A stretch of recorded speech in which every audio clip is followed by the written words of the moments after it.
सो hello good morning everyone. आज को video start करते हैं। So yes, so in today's video we will be doing a chapter that is chapter 1। और ये आज का जो चैप्टर होगा दैट इज एवरेज। सो आज हम एवरेज के बारे में will get to know in this video. So basically colour change कर देता हूँ पेन का। या सो बेसिकली फर्स्टली जब भी आप देखते हैं ये वर्ड किसी भी क्वेश्चन में या कहीं पे भी average, so what do you get to understand, इसका जो बेसिक मतलब होता है वो क्या होता है, that what do you mean by average. So average क्या रहता है कि बेसिकली अगर फॉर्मल डेफिनेशन में बोलूँ तो I would say that the result obtained by dividing the sum of two or more observations of same kind by total number of observation is known as average। और in general बोलूँ तो अगर आपको 10 चीज़ों का एवरेज निकालना है तो you just add all those 10 things and then divide it by the number of observations. Like यहाँ पे 10 चीज़ बोले तो obviously divide by 10, so then you will get the average. So एक बार डेफिनेशन लिख लेते हैं इसकी। So what are the definition say, the definition say that the result obtained by dividing the result obtained by dividing actually जो average of minimum है कि आप दो चीज़ों का तो एवरेज निकालोगे ही। हेंस हम यहाँ पे लिखते हैं the sum of two and more, the sum of two or more, the sum of two or more observation of same kind. Obviously same चीज़ों का ही आप एवरेज निकालोगे। Of same kind by total number of observations, same kind by total number of observations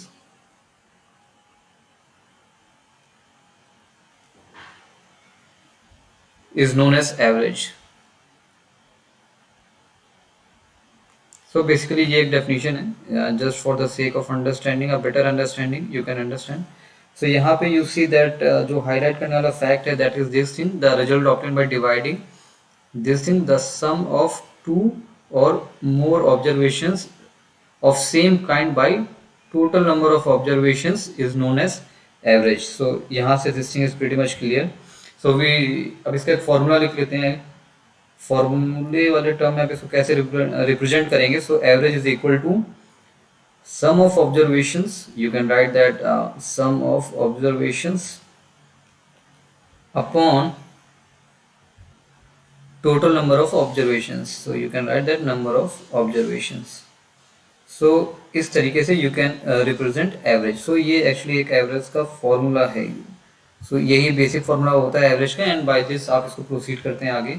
so just for an example we take that let x1 ले लो, x2 ले लो, x3 ले लो and so on ले लो xn तक।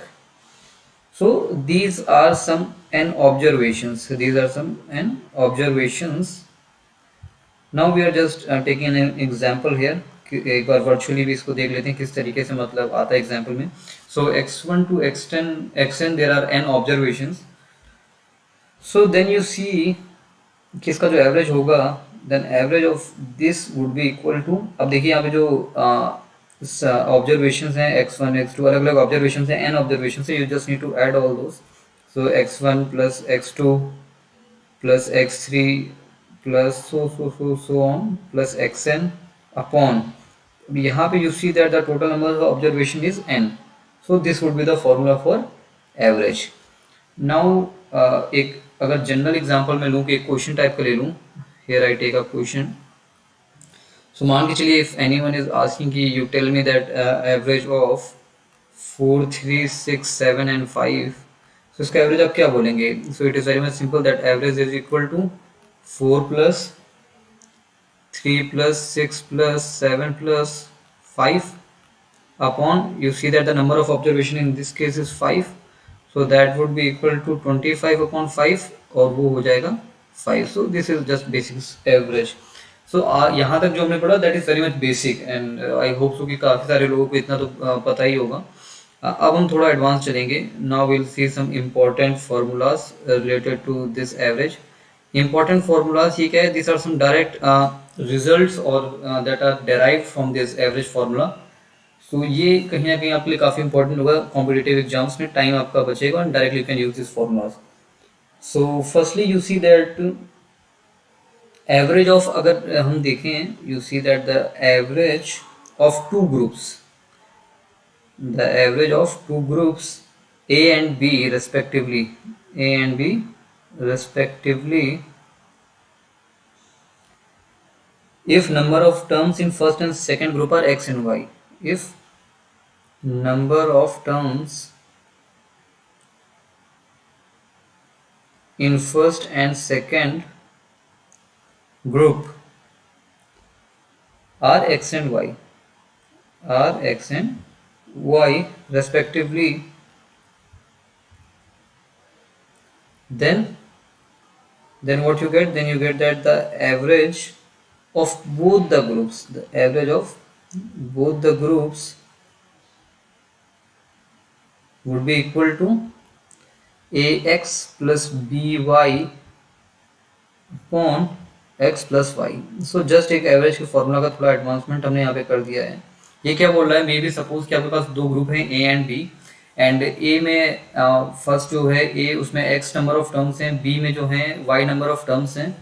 सो अगर आप इसको देखें, इसका एवरेज दोनों ग्रुप का कैसे निकालेंगे, इन दोनों ए और बी का अगर आपको एवरेज निकालें, so you can directly use this formula a x plus b y upon x plus y. So this was our first result. Now second result देखते हैं वो क्या बोल रहे हैं. Now second result is if all the numbers, यहाँ पे लिखो, यहाँ पे देखो, या सो यहाँ पे है इफ ऑल द नंबर्स, यानी कि ये ऑब्जर्वेशंस की बात कर रहा हूँ, जो आपकी सारी ऑब्जर्वेशन है किसी एक पर्टिकुलर क्वेश्चन में. So if all the numbers get increased by a. So suppose कि सारे आपके नंबर्स को कोई पर्टिकुलर नंबर है, यानी कि आपकी ऑब्जर्वेशन है 2 3 4 5 6, और सारे नंबरों को ए यानी कि +2 -2 कुछ भी पर्टिकुलर से ऐड कर दिया है. फिलहाल हम एडिशन की बात करें तो मान लीजिए +2 ऐड कर दिया, +4 ऐड कर दिया. सो देन जो एवरेज होगा, then their average actually that should also be, then their average must be increased by a, then average must also be increased by a. so what does that mean, यहाँ से अगर मैं थोड़ा detail में बताऊँ, ये क्या मतलब है कि कोई भी आपकी ऑब्जर्वेशन अगर आप ले लो कि 1 2, यहाँ पे देखो, आप यहाँ पे देखो, मैं आपको एक्सप्लेन ही कर देता हूँ. यहाँ पे एक हमने ऑब्जर्वेशन ली 1 2 3, इसका आपने एवरेज निकाला, so you get 1 + 2 + 3 upon 3. Yes, so ये क्या हो जाएगा 6 अपॉन 3 = 2. अब अगर मैं बोलूँ कि आपके सारे टर्म्स में +5 ऐड हो गया है, सो 6 हो जाएगा, ये 5 इसमें ऐड करूँगा तो 7 हो जाएगा, यानी ये 8 हो जाएगा. अब इसका एवरेज निकालो, 6 + 7 + 8 अपॉन 3, 6 + 7 + 8 अपॉन 3, ये क्या हो जाएगा 21 अपॉन 3 इज इक्वल टू 7. सो आप देखो कि हम मीन जो पहले 2 आ रहा था वो भी अब 5 से इंक्रीज कर गया, 5 उसमें ऐड हो गया. सो वही ये रिजल्ट है कि अगर सारे नंबर को किसी पर्टिकुलर नंबर से इंक्रीज करेंगे, सो उसका जो एवरेज होगा वो भी सेम नंबर से इंक्रीज कर जाएगा. आगे देखते हैं. या सो थर्ड कंसेप्ट क्या है, थर्ड वाला देख लेते हैं. अगेन सो अगर जैसे अभी एडिशन की हमने बात करी, so similarly you know that कि सारे नंबर को you decrease by a, then जो उसका मीन है that would also be decrease by a. Fourth में आ जाते हैं. सो अगेन इफ सारे जो नंबर हैं, इफ एवरी नंबर और every observation is multiplied by a, then again जो आपका मीन होगा that would B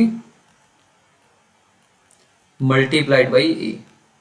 so these are some simple results जो कि आप देख सकते हैं, and you can easily use those results. तो एक्चुअली बड़े क्वेश्चन में इनका काफ़ी बड़ा यूज़ होता है, यहाँ इतना ज़्यादा यूज़ नहीं है अगर आप सिंपल 1 2 3 4 लोगे तो.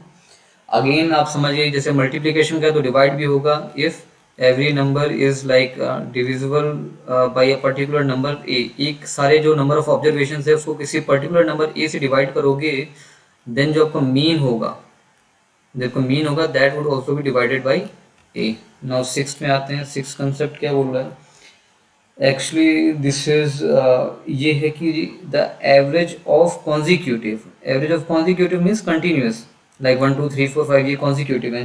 कॉन्जिक्यूटिव नेचुरल नंबर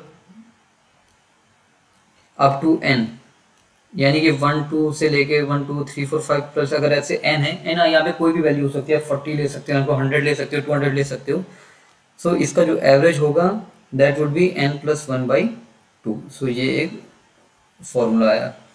सेवेंथ में देखो, सेवेंथ के में क्या है कि the average of square of again consecutive natural number up to n, so that would again be equal to क्या हो जाएगा, n+1 2n+1 upon 6। This is again a new formula. So ये क्या बोला लगे, अगर आपको 1 2 1+2+3 4 लाइक दैट आपको 100 तक जाना है तो डायरेक्टली यहाँ पे निकालना 100 तक का, तो 100+1/2 करो, you will get the answer. Similarly अगर आपको 1² + 2² + 3² जाना है 100 तक, तो यहाँ पे 100+1 × 2 × 100+1/6 करोगे, you will get the answer. So ये n जो है आप अपने अकॉर्डिंगली वेरी करा सकते हो, so directly you will get the answer, क्योंकि obviously it is not practically possible कि आप 1 से लेकर 100 तक का एडिशन करोगे। Again so now that the average of cubes आ जाएगा अब यहाँ पे, average of cubes of then again consecutive natural number up to n, that would be equal to कितना हो जाएगा, that would be equal to n × n+1/2 का whole square. So that would be the answer in this case. आगे बढ़ते हैं। सो 8 point तक हम कर चुके थे, अब 9th में देखते हैं 9th में क्या है। अब ये कह रहा है कि the average of consecutive odd numbers. अब ऑड नंबर की हम बात कर रहे हैं, ऑड कॉन्जिक्यूटिव नंबर यानी कि 1 3 5 इस तरीके से अप टू n आप जनरल कोई भी ऑड नंबर ले सकते हो। So that would be equal to n+1/2 इस तरीके से। तो व्हाट डज दैट मीन, इसका मतलब क्या है, एक्चुअली दिस वन भी वुड बी n+1/2, या राइट। इसको थोड़ा एक बार वेरीफाई कर लेते हैं हम इस तरीके से। सो ये क्या कह रहा है, जैसे कोई भी आपके ऑड टर्म्स है 1 3 5 7 9, so you see that there are 5 terms, 5 यहाँ पे टर्म्स हैं, इनका अगर आप एवरेज निकालोगे so that would be 9 10 16 21 25 upon 5, so that would be equal to 5। अगर डायरेक्टली इस फॉर्मूले से देखोगे आप, so you can see that यहाँ पे जो नंबर ऑफ टर्म्स हैं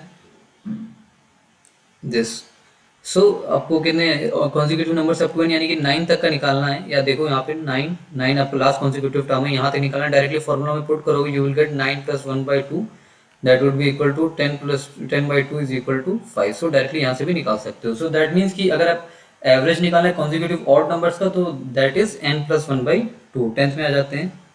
10th में क्या है कि if you have to find the average of consecutive means लगातार, बीच में कोई स्किप नहीं होना चाहिए, कॉन्जिक्यूटिव इवन नंबर्स। तो इसको अगेन आप मॉडिफाई करके और अच्छे अच्छे रिजल्ट्स बना के अपना एग्जामिनेशन में आपको काफ़ी हेल्प हो जाएगी। Up to n is equal to, अगर आप इवन नंबर्स की बात करें तो that would be n/2 + 1। So that means कि अगर 2 4 6 2 4 1 सेकेंड ये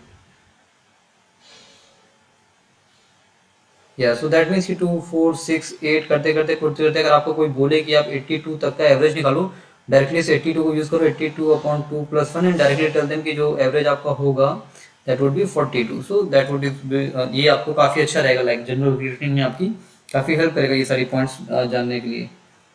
11th वाले में देखें, इसमें क्या है, you get that the average of first n consecutive even number, first n consecutive even number is n+1। So यहाँ पे देखो एक डिफरेंस है, यहाँ पे average of consecutive number up to n, एक अप टू n बोल रहा है कि कहीं से स्टार्ट करें और n तक के लिए, स्टार्टिंग से n तक के लिए। यहाँ पे बोला है first n consecutive even number, यानी कि कोई अगर आपसे बोले कि पहले 4 इवन नंबर्स का एवरेज बताओ, so then you can use this formula. Now again 12th one देखते हैं। So that says that the again average of first n consecutive odd number is, so that is equal to n। तो अगर आपसे कोई बोले कि पहले ही 5 ऑड नंबर का एवरेज बताओ, तो अगेन वो 5 होगा। कोई बोले पहले 10 ऑड नंबर का एवरेज बताओ, तो वो n होगा, n वुड बी 10 ओनली। अगर कोई बोले कि पहले 100 नंबर का 100 इवन नंबर का आप ये मेरे को एवरेज बताओ, so just 100 + 1 101। So like this you can gate.